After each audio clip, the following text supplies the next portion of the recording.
My name is Irene Rivera and I will be giving some background information of our interviewee. His full name is Jorge Alberto Rivera Lopez. He is currently 25 years old and he studies software engineering at Tech Milenio.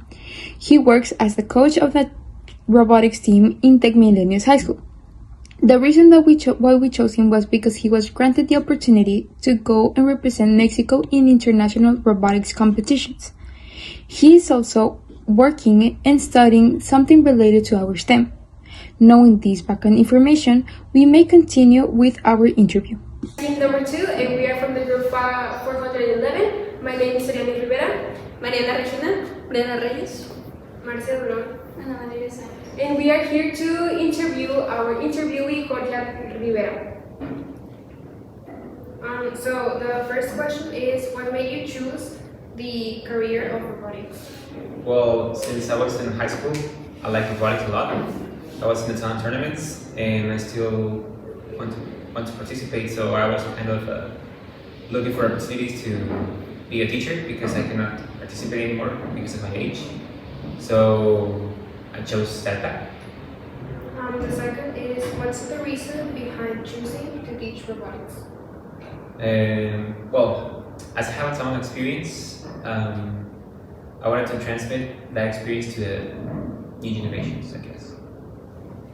Third is, what is one of your biggest inspirations in life? Biggest inspirations? I guess seeing the reaction of people, including myself, when doing something.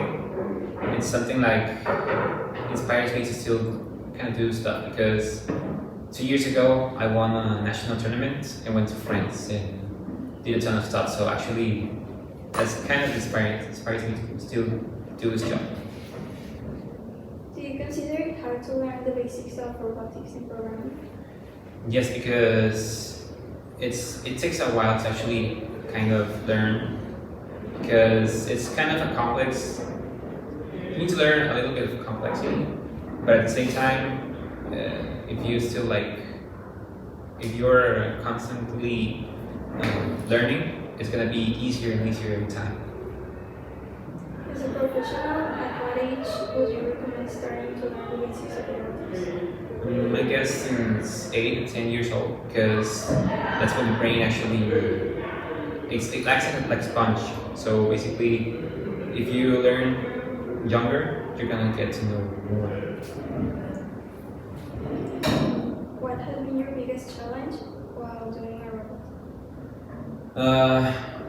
Doing the robot alone, because sometimes it's the team, not this team, in other teams I've been, they don't help at all. Sometimes they don't do anything and you're like the one in charge, so you need to do the robot. And it's difficult because you need to do everything, like mechanic stuff, the electronic stuff, and the programming stuff.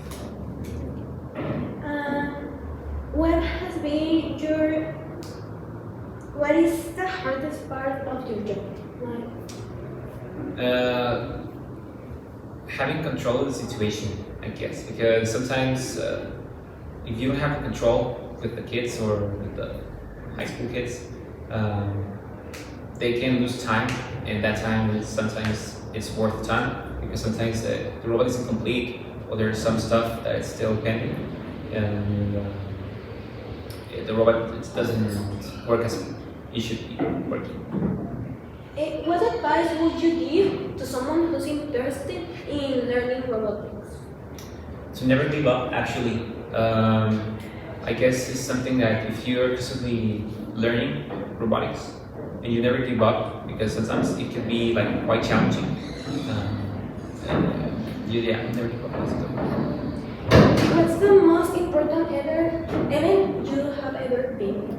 The World Championship in France. And now, how do you perceive yourself in the future? Here in robotics? Well, I see myself doing a lot of stuff because I quite enjoy seeing the face of the people that I work with and seeing their faces like happiness and see them grow over the years. And I think that's the Okay. And is there a place you like to work in? A place? How? Yeah, like, I don't know, you now work at the technique? Mhm. I know. You like Oh, to another place. No, actually, I enjoy it here. Actually, it's something I do enjoy staying here. What do you think of the implementation of renewable energy in electric circuits? Quite good actually, because sometimes these batteries sometimes aren't renewable. So pretty much, if the battery is dead, basically your robot doesn't move. So a renewable energy source or electronics kind of stuff could actually work great with the robot. Okay. Well, now moving to questions more related to our STEM. As a teacher, how do you think it affects not having energy for school activities? A ton, because especially here, because you need to constantly charge the batteries in the robot and the device you use to connect to the robot and everything in between. The tools actually make work. For example, these are pre-rated, so you need energy to operate the machine. So it affects a ton if you don't have energy. Throughout your time, have there been any problems regarding energy and how have they been fixed? Yeah, I mean, sometimes it's just like don't do anything, like for example, print something or charge batteries. You just need to say like, okay, temporarily don't do anything. Just do the other thing you can do. For example, I don't know, a business plan, or because they sometimes do a business plan, or continue working on the engineering notebook, because sometimes it's required in the competition. Okay, so as last question, is there anything else you would like to share with those interested in robotics or considering this path? It's fun, actually. I liked it a ton. I never thought I was gonna be here today. For example, being a teacher, or doing this. So right now, I guess that's what I really like about it. I never thought I was gonna be here. I never thought I was gonna be at the World Championship. So now that I was able to go and still be here, it's something that's keeps me motivated to still do this. So that was the end of our interview.